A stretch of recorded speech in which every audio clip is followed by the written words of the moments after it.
مختلف لوگ قرآن کریم کو مختلف وجوہات کی وجہ سے پڑھتے ہیں۔ ہماری ایک کنسیڈریبل میجورٹی جو ہے وہ اس کو ثواب کی غرض سے پڑھتی ہے، اور یہ بات بالکل حق بھی ہے، درست بھی ہے کہ ایک ایک لفظ کے بدلے نکیاں ملتی ہیں، اور ماشاءاللہ بہت زیادہ ملتی ہیں۔ کچھ لوگ قرآن کریم کی آیات کو یا سورہ مبارکہ کو کسی وظیفے کے طور پہ پڑھتے ہیں، اپنے کسی منت کے طور پہ، اپنے کسی کام کے ہو جانے کے لیے دعا کرتے ہیں اور وظیفہ کے طور پر پڑھتے ہیں۔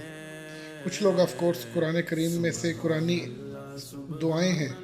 وہ نکالتے ہیں اور پھر ان کو اللہ تعالیٰ کے حضور پیش کرتے ہیں، صبح شام دعائیں کرتے ہیں اور دین و دنیا کی اپنی رحمتوں سے فیض یاب ہوتے ہیں۔ قرآن کریم کو سمجھ کر پڑھنے کا ایک طریقہ اور ایک فائدہ یہ بھی ہے کہ قرآن کریم آپ کی پرسنالٹی ڈیولپمنٹ کرتا ہے، آپ کو اس دنیا کے نقصانات اور فوائد دونوں سے بے نیاز کر دیتا ہے۔ آپ سے کچھ چیز چھن جاتی ہے تو آپ اس کی پرواہ نہیں کرتے، کیونکہ آپ کو قرآن انشاءاللہ اگر آگے چلیں گے تو قرآن میں میسیجز آتے رہتے ہیں، آپ کو ایسی ایسی چیزیں ملتی ہیں کہ آپ اپنے اندر ایک کمپلیٹ پرسنالٹی بن جاتے ہو۔ آپ اپنے پاس موجود یوٹینسلز، یوزیبل چیزیں جو ہوتی ہیں، کاریں، گھر، بنگلے، کچھ بھی، ان چیزوں کے آنے سے نہ خوش ہوتے ہیں اور ان چیزوں کے جانے سے نہ غمگین ہوتے ہیں۔ تو آپ یہ دنیاوی چیزوں سے ہٹ کے ایک مضبوط پرسنالٹی کے طور پر اپنے آپ کو ڈیولپ کرتے ہیں۔ ان ادر ورڈز، قرآن کریم کو سمجھ کر پڑھنا اور اس پر غور و خوض کرنا آپ کو ایک لیڈر بنا دیتا ہے۔ آپ نے بہت سنا ہوگا کہ فلانا بندہ دنیا بھر کے چیلنجز سے نمٹ کر ان کامیابی سے گزر گیا، ان میں سے کیونکہ وہ قرآن کریم پر پکا ایمان رکھتا تھا اور سمجھ کے پڑھتا تھا۔ تو قرآن کریم کی ہر آیت میں ایسا وہ ایک سبق چھپا ہوا ہے، ایسا ایک لیسن چھپا ہوا ہے کہ اگر آپ اس کو سمجھ لیں تو اس کی ایک ایک آیت، اس کا ایک ایک لفظ آپ کو خوددار بنائے گا، آپ کو دنیا جہان میں ہونے والے نقصانات اور فوائد سب سے بے نیاز کر دے گا۔ اور جیسے جیسے آپ آگے جائیں گے انشاءاللہ ہم دیکھیں گے کہ وہ کیسے ہوتا ہے۔ سورہ فاتر کی یہ آیا نمبر 4 ہے، اس میں بھی اگر آپ دیکھیں گے تو آپ کو وہ اس چیز کے بارے میں خبر دے گی کہ اگر آپ حق پر جا رہے ہیں، اگر آپ صحیح راستہ پر چلنا چاہتے ہیں تو آپ کو ریزسٹنس آئے گی، آپ کو اپنے کولیگز سے ریزسٹنس آئے گی، آپ کو اپنے گھر سے ریزسٹنس آئے گی، آپ کو اپنی فیملی سے ریزسٹنس آئے گی۔ حق پہ ہونے کا، حضرت مولا علی فرماتے ہیں، حق پہ ہونے کا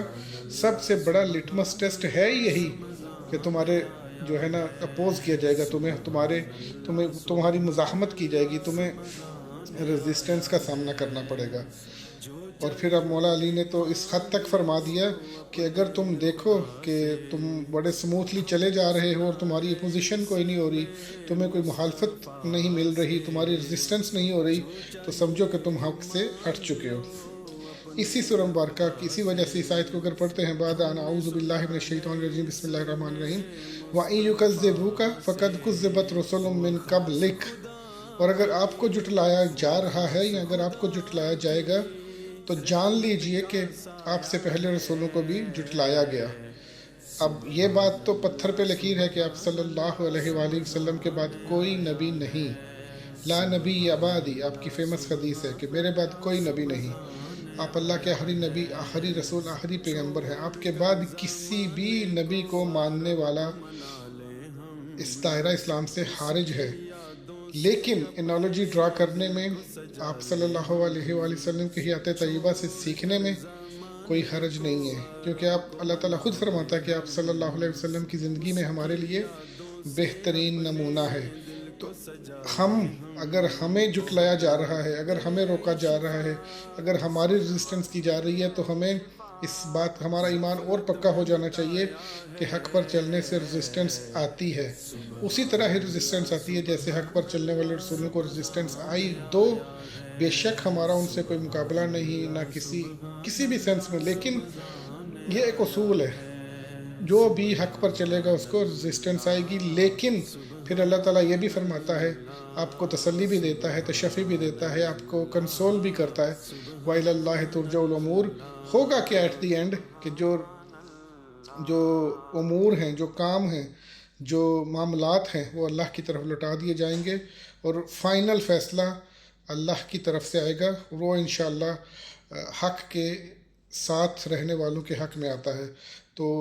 آپ کو دونوں سبق مل گئے کہ آپ کو جھکنے کی، ڈرنے کی، پریشان ہونے کی ضرورت نہیں، کیونکہ آپ کو جھٹلایا جا رہا ہے، تو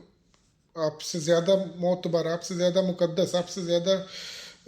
پاک ہستیاں جو ہیں ان کو بھی جھٹلایا گیا، اور پھر ایٹ دی اینڈ تسلی بھی ہے